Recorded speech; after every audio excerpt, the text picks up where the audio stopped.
नमो भगवते वासुदेवाय।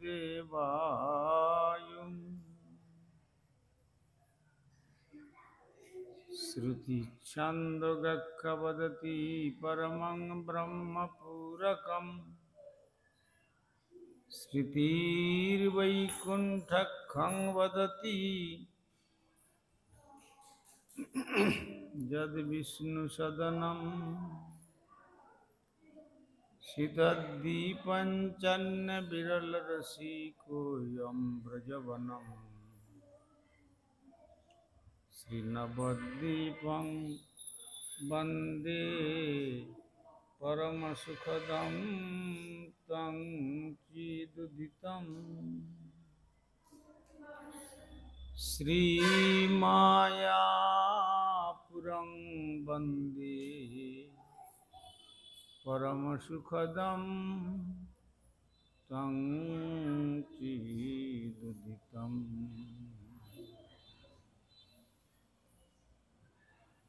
देवी सुरेश्वरी भगवती गंगे त्रिभुवनतारिणी तरलतरंगी शंकर मौलिनिवासिनी विमले मम मतिरस्तं तव पदकमले भक्त्या विहीना अपराधलक्ष्मी क्षिप्तस्य कामादितरङ्गमध्ये कृपामयि त्वां शरणं प्रपन्य वृन्दे नमस्ते श्रीचरणारविन्दम्। श्री कृष्ण चैतन्य प्रभु नित्यानंद श्री अद्वैत गदाधर शिवासादि गौर भक्त वृंद। हरे कृष्णा कृष्णा कृष्णा हरे हरे हरे राम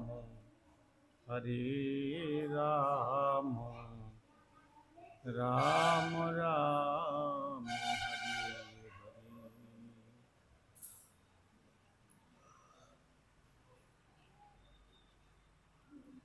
श्री गुरुदेव जय प्रभुपाद जय राधा।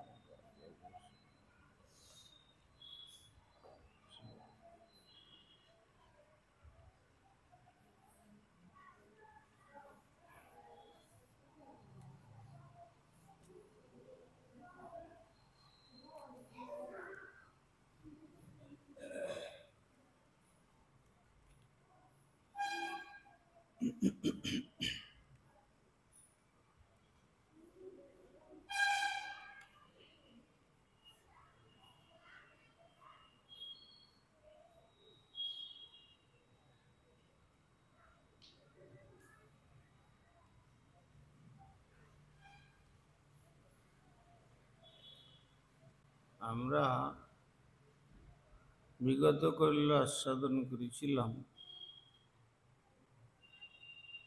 শ্রীমদ্ ভাগবতম দশম স্কন্ধের চতুর্বিংশ অধ্যায়ের ষষ্ঠ শ্লোকে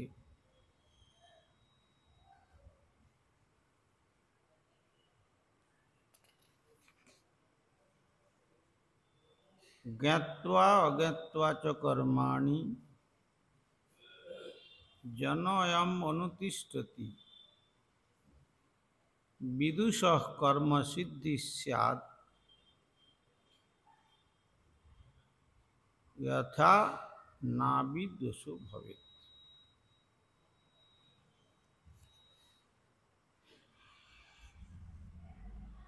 শ্রী ভগবান শ্রী নন্দ বাবার পুত্র রূপে সুধাম বৃন্দাবনে প্রকটিত হয়ে তাদের যে ইন্দ্রজাগ বাৎসরিক একটা বিশেষ অনুষ্ঠান, কার্তিকী অমাবস্যার দিন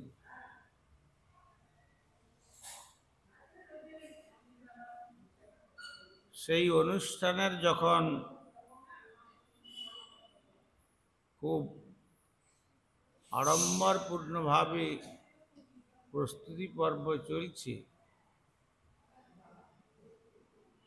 তখন শ্রী ভগবান অন্তর্যামী সূত্রে সমস্ত জেনেও যেন কিছু জানেন না, অজ্ঞ বালকবৎ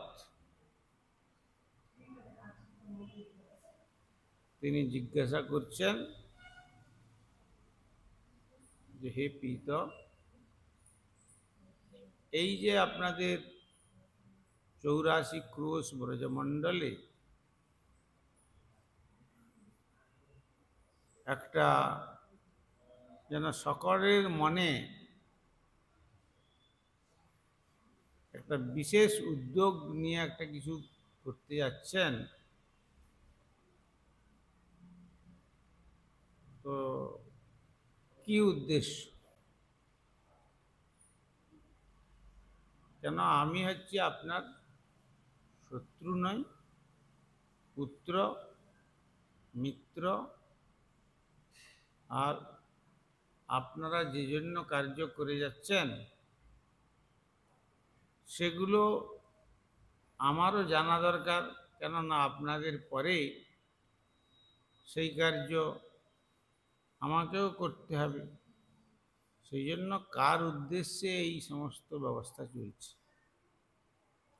তখন বললেন যে দেখো গোপাল, তুমি তো খুব ছোট বালক, আমরা হচ্ছি গোপ জাতি, গো সম্পদ আমাদের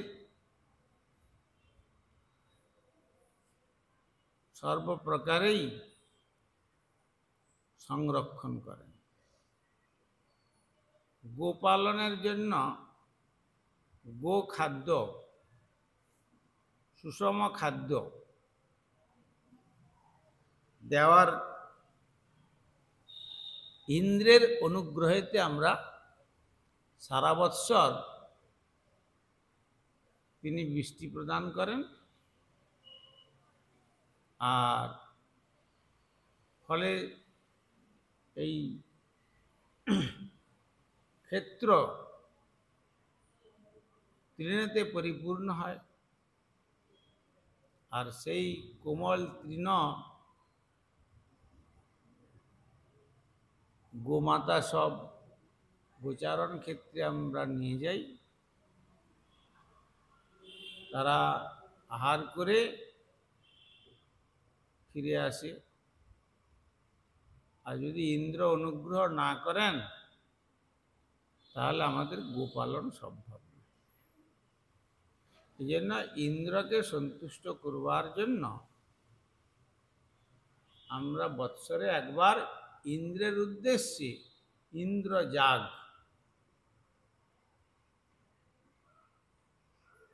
মানে ইন্দ্রের উদ্দেশ্যে যাগ করি। যাগ মানে কি? এখানে জাগরণ। ইন্দ্রের উদ্দেশ্যে আমরা সমস্ত রাত্রি আর কেউ ঘুমাবো না, আর না ঘুমিয়ে ইন্দ্রের গুণমহিমা করব, কীর্তন আমরা ব্রজবাসীরা সকলে মিলে, ব্রজবাসী ব্রজবাসিনী সকলে মিলে, আর তার উদ্দেশ্যে ভোগটোগ নিবেদন করব আমরা সকলে, প্রত্যেক গোপ।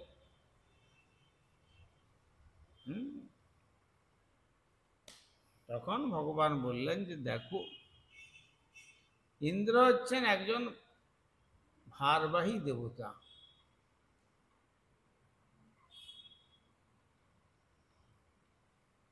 অতএব ইন্দ্রের জন্য এইরকম তোমাদের যাগ করার কোনো প্রয়োজন নেই। তাহলে কি করব? বরং একটা কার্য করো, এই যে তোমরা গিরিরাজ গোবর্ধনের কাছে যাচ্ছ,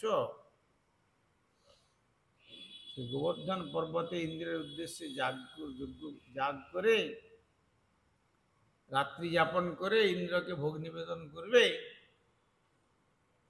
বরং এই গিরিরাজ গোবর্ধনের পুজো করো। ইন্দ্র খেতে আসে কখনো দেখেছ? যে তোমাদের পুজো গ্রহণ করছেন, কিন্তু যদি তোমরা এই গিরিরাজের পুজো করো তাহলে দেখবে গিরিরাজ ভোজন করবেন, আর গিরিরাজের গুহাতেই তো গোচারণ স্থল বিশেষ,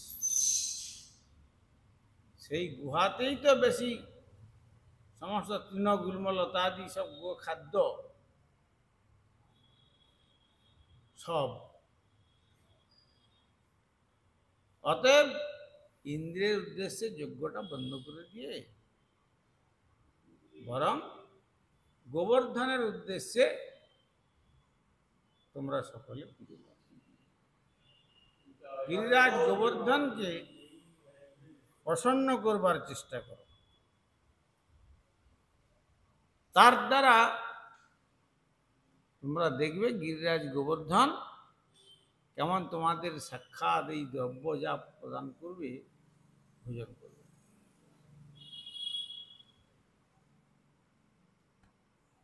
তখন তারা সকলে কৃষ্ণের কথাতে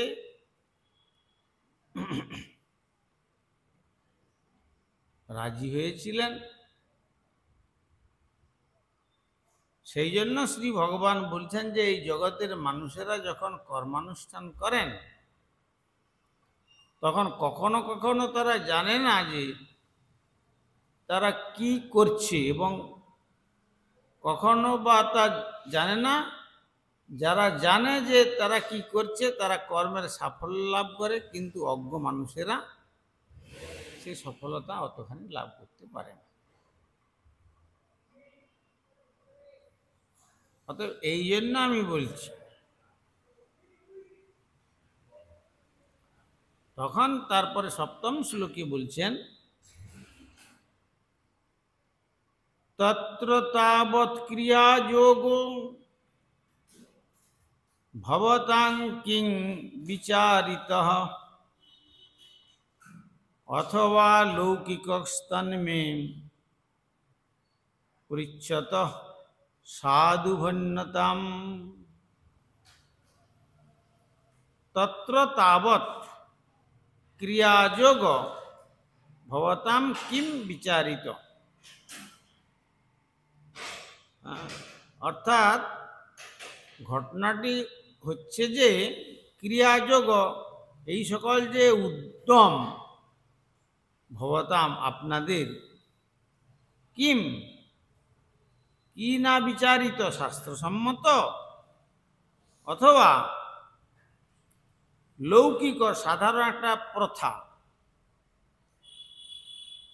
তৎমে তা আমার নিকট আমি পৃচ্ছত আমি জিজ্ঞাসা করছি, সাধুভন্যতাম স্পষ্টভাবে তা আমার নিকট আপনারা বর্ণনা করুন।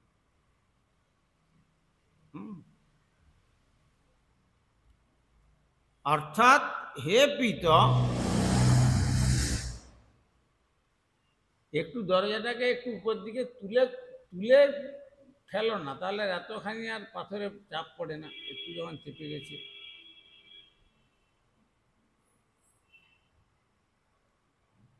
আপনাদের এই ধর্মীয় আচারগত যে উদ্যোগ,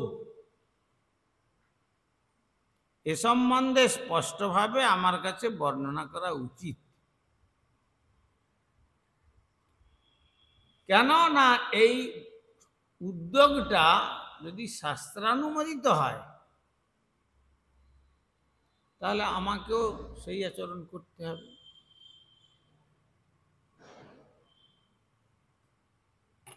কেননা অনেক কিছু কার্য মানুষ করেন কিন্তু অশাস্ত্রীয়। ভগবান গীতাতে কি বলেছেন? য শাস্ত্র বিধিমুৎসৃজ্য বর্ততে কামকারত ন স সিদ্ধিম নবাপ্নতি ন সুখং ন পরাঙ্গতি। য শাস্ত্র বিধিমুৎসৃজ্য, শাস্ত্রবিধিকে উল্লঙ্ঘন করে নিজ নিজ কামনা অনুসারে, মনকল্পিত বাসনা অনুসারে ধর্মীয় প্রথা বলে চালিয়ে দেন, তার দ্বারা নশ সিদ্ধিম, ভগবান বলছেন তাতে সাধনায় সিদ্ধি হয় না। নবাপ্নতি, তারা আমাকে লাভ করতে পারে না।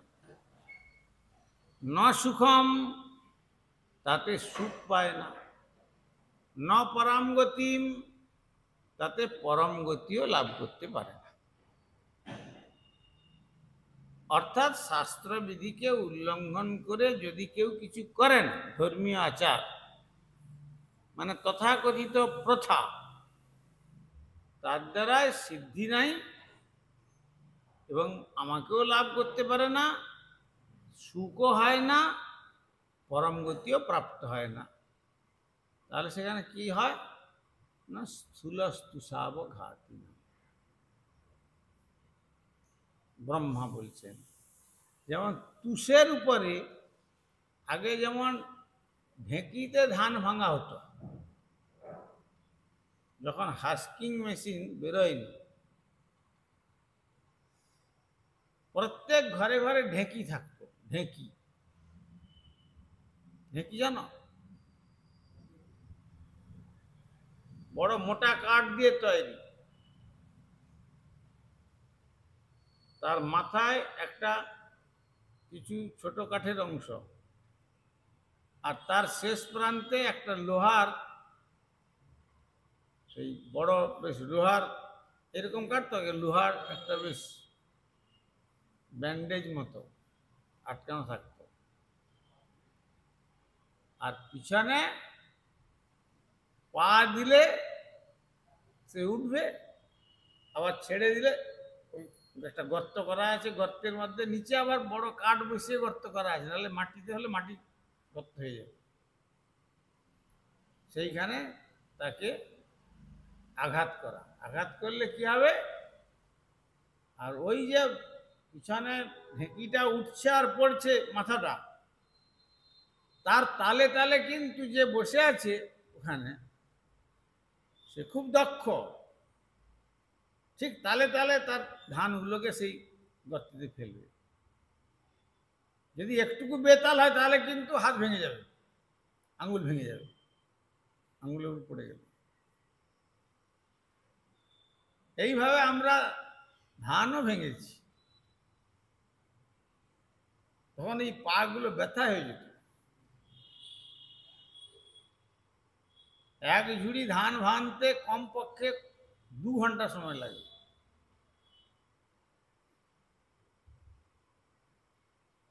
সেই জন্য বলছেন ব্রহ্মা সেই কথাটা বললেন যে স্থূলস্তুষাবঘাতি নাম,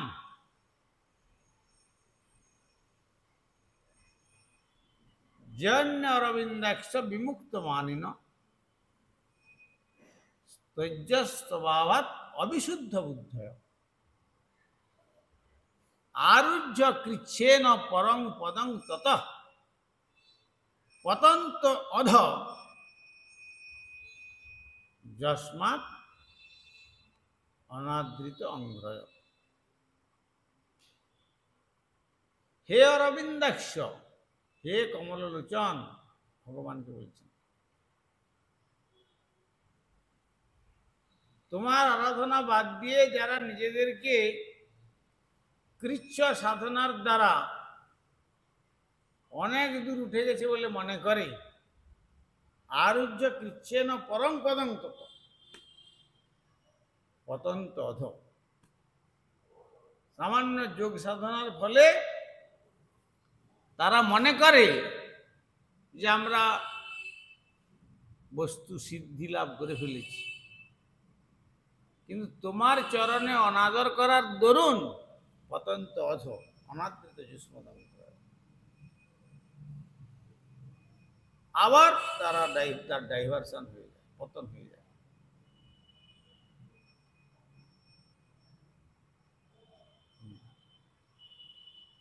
অতএব সেটাকে উদাহরণ দিচ্ছেন স্থূল স্তুষাব ঘাতি নাম নে। যেমন ঢেঁকিতে ধানকে যদি ভানা যায় আঘাত দিয়ে, তার ভিতর থেকে সুপুষ্ট শস্যরূপী চাল পাওয়া যাবে। আর যেটা ধানের মতো দেখতে কিন্তু ওর ভিতরে ধান নাই, চাল নাই, তাকে যদি সারাদিন আঘাত করা যায় ঢেঁকি দিয়ে, কি হবে? চাল পাওয়া যাবে? পাওয়া যাবে না। তেমনি যদি অশাস্ত্রীয় কার্য করা যায়, অশাস্ত্রীয় কর্ম দ্বারা তাকে ধর্ম বলে মনে করলেও সেটা ওই তণ্ডুলবিহীন ধান্যের ন্যায় কেবল পরিশ্রমী লাভ।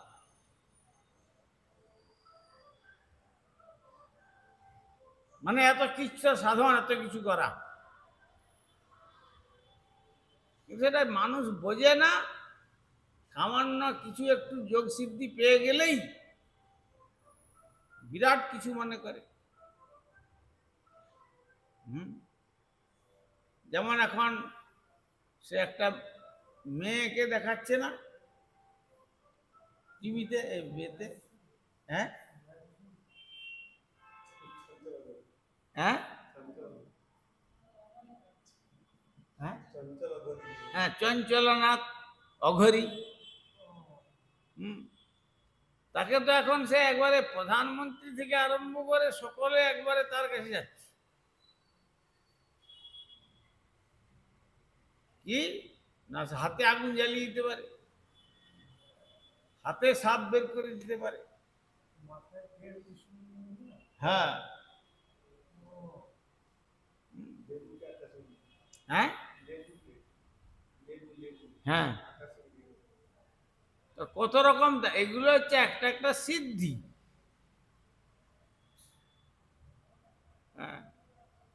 সেই রকম এরা মনে করতে পারে যে আমরা বিরাট কিছু পদ পেয়ে গেছি, কিন্তু ভগবানের চরণে অনাদর করার দরুন পতন্ত অধ অনাদৃত যুষ্মদাম। এই জন্য প্রভুপাদ বললেন যে সামান্য বুজরুকিতে মুগ্ধ হওয়া সেটা বুদ্ধিমানের কার্য নয়। ওই মাটিকে হাতে নিয়ে টাকা করে দিল, টাকাকে হাতে নিয়ে সোনা করে দিল, আর যদি এতই করতে পারে সে তাহলে দাঁড়ে দাঁড়ে ভিক্ষা করে কেন সামান্য দুটো চালের জন্য? এটা মানুষের বুঝবার ক্ষমতা নেই। এগুলো হচ্ছে এক প্রকার সিদ্ধি।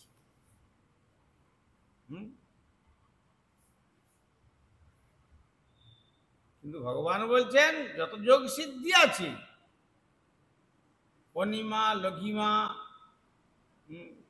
প্রকাম্য, অবসায়িতা, অষ্টাদশ সিদ্ধি পর্যন্ত আছে, 18টা অনু হয়ে যাবে, আবার বাতাসের থেকেও হালকা হয়ে যাবে, বাতাসে ভেসে বেড়াতে পারবে আকাশবাণী।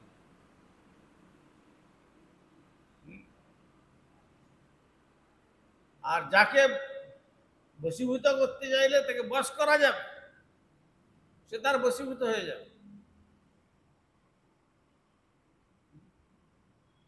সে তাকে ছাড়া আর কি জানবে না। এগুলো হচ্ছে তন্ত্র সাধনাতে এক প্রকার সিদ্ধি আছে। ওইসব সিদ্ধিতে পরমার্থ বা জন্মান্তর শেষ হবে না। বা ভগবত ধাম প্রাপ্তি হবে না। এগুলো আবার কর্মান্তরে প্রবেশ করতে হবে।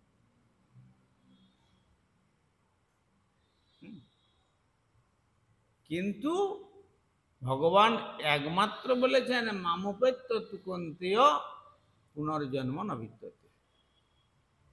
শ্রী ভগবান গীতাতে বললেন কি, একমাত্র যদি আমাকে পাও, আমাকে পেলে আর তাকে জন্মান্তরের মধ্যে গর্ভবাসে প্রবেশ করতে হবে না।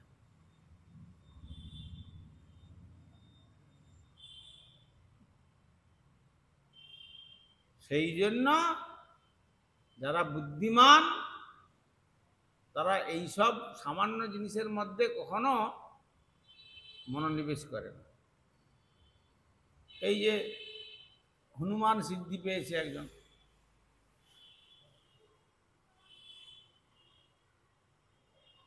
তোমার মনে কি কথা আছে সে আগে লিখে নিল সব, এক সিদ্ধি। হ্যাঁ, বীরেন্দ্র ভদ্র না, হ্যাঁ ধীরেন্দ্র কৃষ্ণ, তার কাছেও কত সব মন্ত্রী মহল টহল সব যাচ্ছে, বাহ। কিন্তু এগুলো সব এক প্রকার সিদ্ধি। অতি পুরনো পুরনো মহাত্মাগণ গিয়ে তার চরণ লুটিয়ে পড়ছে, কিন্তু বুঝতে পারছে না এটা সাধারণ সিদ্ধি। সিদ্ধিতে এগুলো জানা যায়। জলের মধ্যে একবারে সবের মতো ভেসে থাকবে, যেন মরা মানুষটা ভেসে আছে,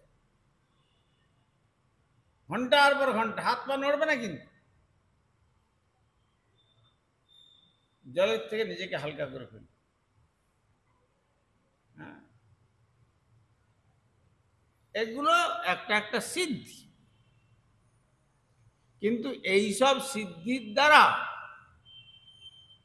কখনো ভগবানের পাদ পদ্ম লাভ হয় না।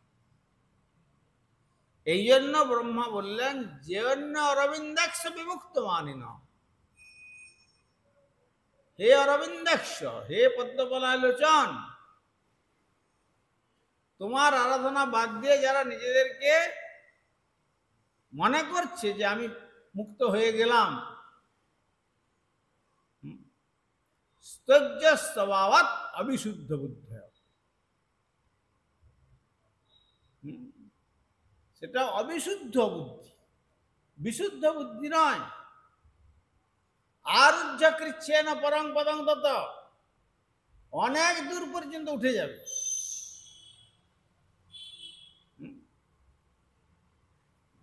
আমি একজনকে আমার চোখেই দেখা, সন্ধ্যাবেলা যখন আহ্নিক করতে বসতো, সে অন্তত 50 হাত উপরে উঠেছিল। আহ্নিক করতে এরকম বসছে, আর এবার চোখ বন্ধ করে আস্তে আস্তে আস্তে আস্তে আস্তে আস্তে আস্তে আস্তে 50 হাত উপরে উঠে যাবে। সেখানে অনেকক্ষণ থাকবে, তারপর আস্তে আস্তে আস্তে আস্তে আস্তে নাম, আবার নেমে আসনে বসে তারপর কথা বলবে। লোকে মনে করলো যে কি নয় কি ব্যাপার, বিরাট কিছু সিদ্ধি পেয়ে গেছে, বিরাট মহাত্মা। তারপরে লোকজন আসতে শুরু করলো, এত লোকজন আসতে শুরু করলো, ছেলে মেয়েরা আসতে শুরু করলো, কম বয়সের মেয়েরাও আসতে শুরু করলো। তারপরে একদিন দেখা গেল যে দুষ্কর্ম করে বসছে, আর গ্রামের লোকেরা ধরে আর এমন প্রহার প্রহার দিল যে অর্ধমৃত অবস্থা, শেষ পর্যন্ত তারপর দেশ ছেড়েছে পালিয়ে। কেন? ওই সমস্ত সিদ্ধির দ্বারা কখনো সাধনার যে মেরুদণ্ড হচ্ছে সংযম, তা হয় না। এরা কি খায়? এই যে এই অঘরি টঘরি, মানুষ মরে গেলে সেই যে মানুষ মরা তাকে যে পুড়তে যায়, রাত্রিবেলা ওরা সেইটাকে গিয়ে অর্ধদগ্ধ অবস্থায় পোড়াটাকে বের করে সেইটাকে খায়। আর তাদের মাথাটাকে নিয়ে যেগুলো অপঘাতে মৃত্যু হয়, ফাঁসি টাসি হয়, বিষ টিস খেয়ে মরে যায়, তাদের মাথাটাকে নিয়ে তাকে অমাবস্যা রাত্রির মাঝরাত্রির শ্মশানে গিয়ে তাকে তন্ত্র সাধনার দ্বারা তাকে জাগরণ করে মদ দিয়ে।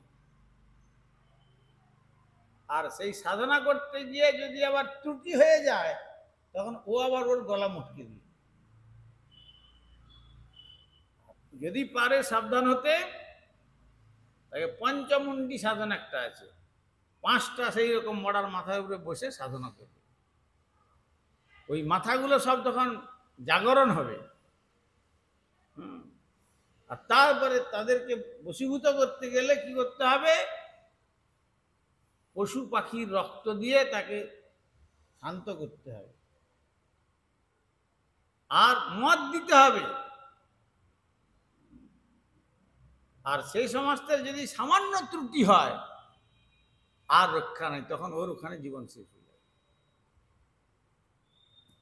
এই জন্য বলছেন যে আরুহ্য কৃচ্ছেন পরং পদং তত। মনে করতে পারে যে আমি অনেক দূর পর্যন্ত সাধনা করে এগিয়ে গেলাম, পতন্ত অধ অনাদৃত যুষ্মগন্ধ। ভগবানের চরণে অনাদর করে এই সমস্ত কৃত্রিম তথাকথিত সাধনার দ্বারা তার আবার পতন হয়ে যায়। কিন্তু প্রকৃত শুদ্ধ ভক্ত যদি হন, কৃষ্ণ ভক্ত, কি হবে? এই জন্য বলছেন কবিরাজ গোস্বামী, কৃষ্ণ ভক্ত নিষ্কাম। ভক্তিতে পূর্ণ হলে তখন আর তাদের কামনার লেশ মাত্র থাকবে না। অতএব শান্ত। ভক্তি মুক্তি সিদ্ধি কামী সকলে শান্ত। সাধারণ মানুষের পক্ষে সম্ভব। লক্ষহীরা যখন হরিদাস ঠাকুরের কাছে এসেছিলেন, একটা বাজারের মধ্যে সব থেকে সুন্দরী বারনারী, সেই রকম ভাবে রামচন্দ্র খান নিশ্চয়ই তাকে নিয়োগ করেছেন। সর্বগুণে গুণান্বিতা, নবযৌবন সম্পন্না। সে যদি এসে সাধকের সামনে, হরিদাস ঠাকুরের সামনে অঙ্গ উঘাড়িয়া দেখায় হরিদাসের সম্মুখে, কবিরাজ গোস্বামী বলছেন তার গুপ্ত অঙ্গ সমস্ত বস্ত্র উন্মোচন করে দেখাচ্ছেন,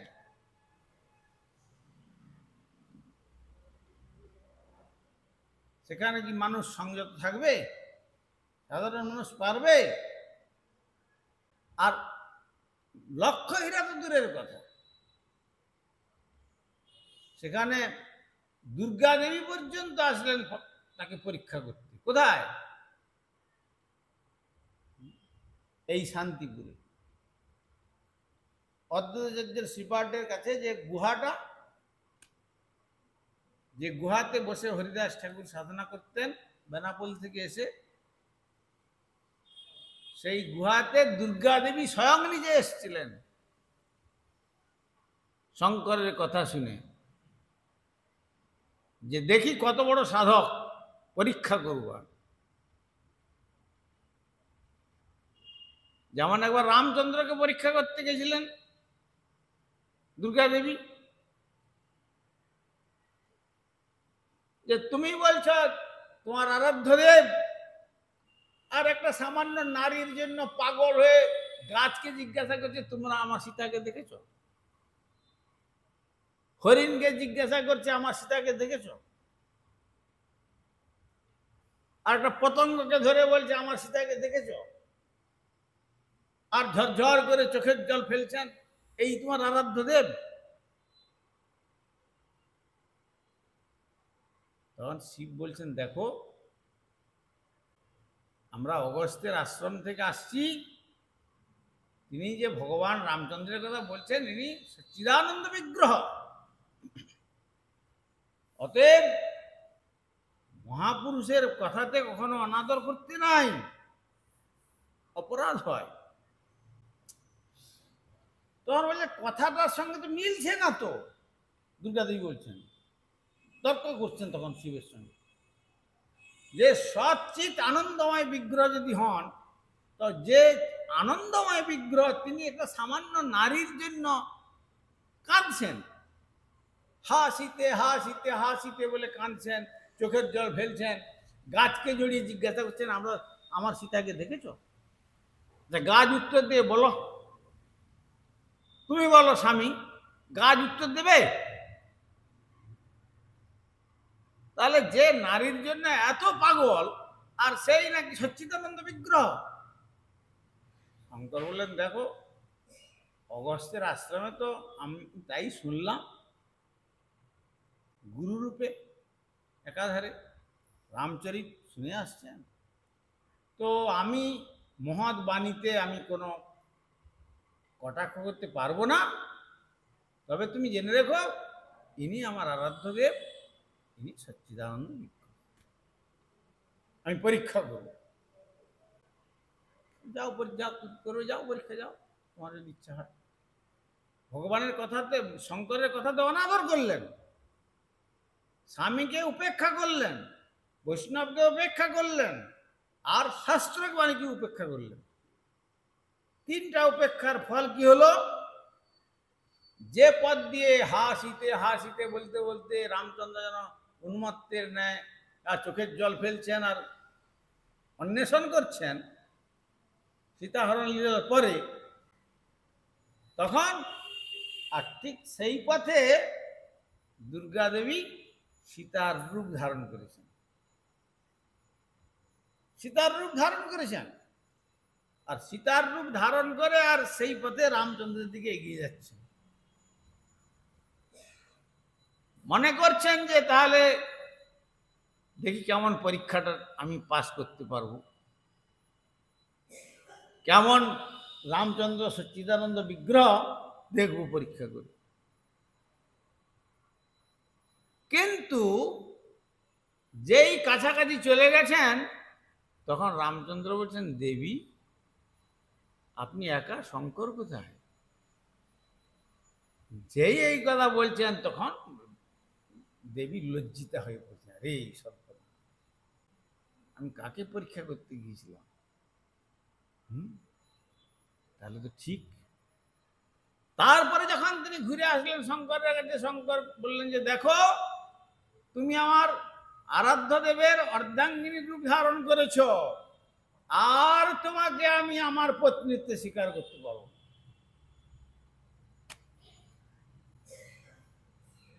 তাহলে আর কোনো মতেই তিনি তাকে গ্রহণ করলেন না, কেননা আরাধ্য দেব তার অর্ধাঙ্গিনী লক্ষ্মী স্বরূপিনী সীতার রূপ ধারণ করেছেন। আর এই তিনটে অপরাধ হলো, পতিনিন্দা হলো, গুরু নিন্দা হলো, শাস্ত্রবাণীকে নিন্দা করলো। তারপরে নিজের কর্তৃত্ব নিয়ে, নিজের দৃষ্টিভঙ্গি নিয়ে ভগবানকে পরীক্ষা নেব, এই বিচারে সে প্রতিষ্ঠিত হলেন। ফলে কি হলো? পরে তাকে 108 বার জন্মগ্রহণ আর মৃত্যু গ্রহণ করতে হয়েছিল, সাধনা করতে হয়েছিল। এইটা হলো তার প্রায়শ্চিত্ত। আর সেই প্রত্যেকবারে জন্মেছে আর মারা গেছেন, সেই মারা যাওয়ার পরে মাথাগুলোকে শঙ্কর গলায় মালা করে রেখেছিলেন।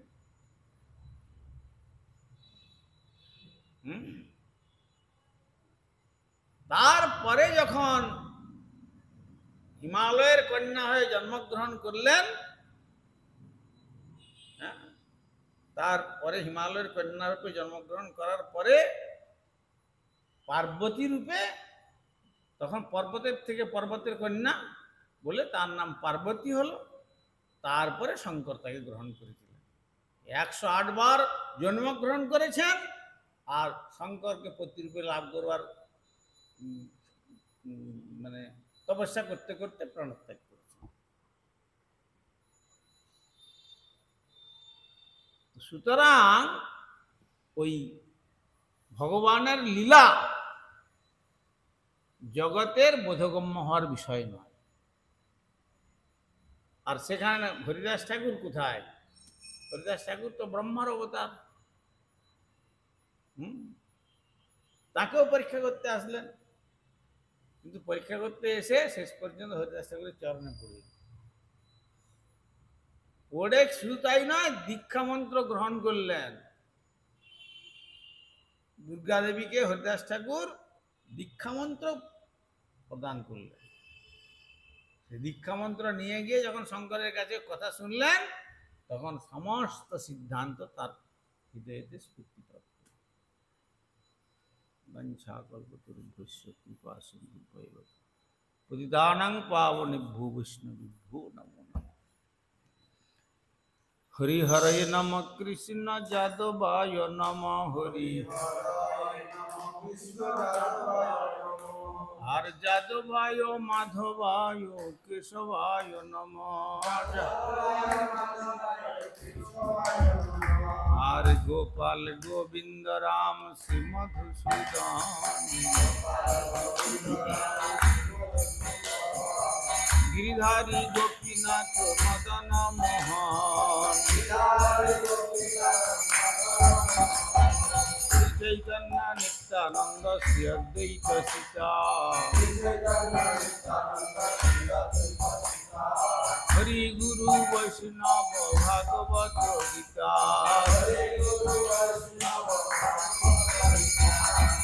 রূপ সনাতন ভট্ট রঘুনাথ। আর শ্রীজীব গোপাল ভট্ট দাস রঘুনাথ। এই ছয় গোসাইর করি চরণ বন্দন।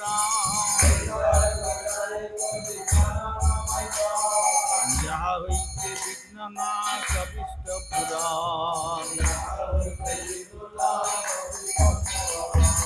এই ছয় গোসাই যার মুই তার দাস। সবার পদ রেণু মোর পঞ্চগ্রাম। তাদের চরণ সে বিভক্ত শোনেবার। আর জনমে জনমে হয় অভিলাষ। এই ছয় গোসাই যবে ব্রজ কইলা বাস।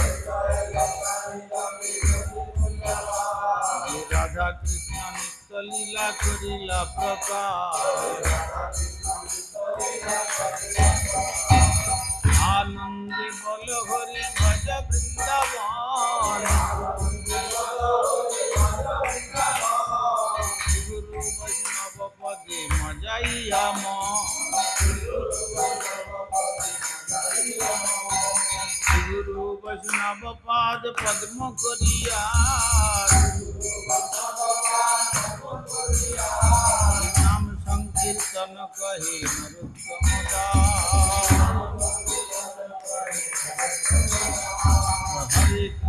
হরে কৃষ্ণ কৃষ্ণ কৃষ্ণ হরে হরে, হরে রাম রাম রাম হরে হরে।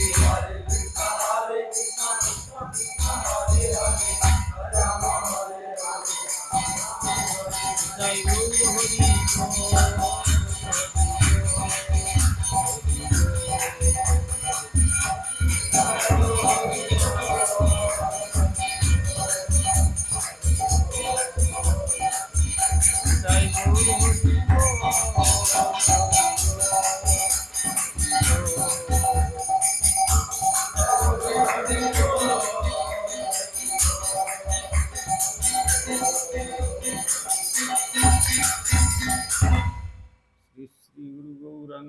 गिरिधारी श्री राधा गोविंद गोपीनाथ मदन मोहन।